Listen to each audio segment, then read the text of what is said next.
બનાસકાંઠા જિલ્લાના થરાદ તાલુકાના ચાંગડામાં દીપડો દેખાતા લોકોમાં ડરનો માહોલ છવાયો। દીપડાએ મેઘપુરા ગામના ખેડૂત પર હુમલો કરીને ખેડૂતને ઘાયલ કર્યા હતા।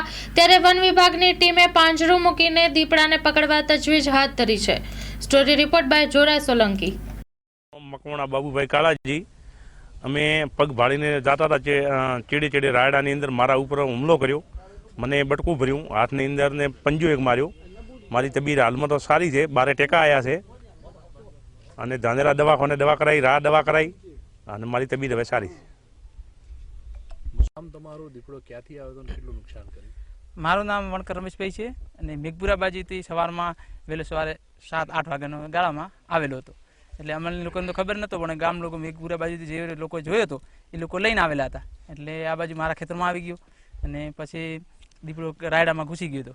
એટલે ગામ લોકો અંદર આવ્યા, ચેક કર્યો ને જ્યારે જાણવા મળ્યું કે દીપડો છે ને બાબુભાઈ કરીને છે એ ચેક કરવા ગયેલા। ગામના બીજા પણ ગયા હતા ધારિયા કુવાડી લઈને, પણ એને હુમલો કર્યો મારે, એટલે એને નુકસાન થયું છે। રાયડામાં પણ ભાગ તૂટ કરી છે। શું માંગ છે સરકાર જોડે વળતરની તમારી?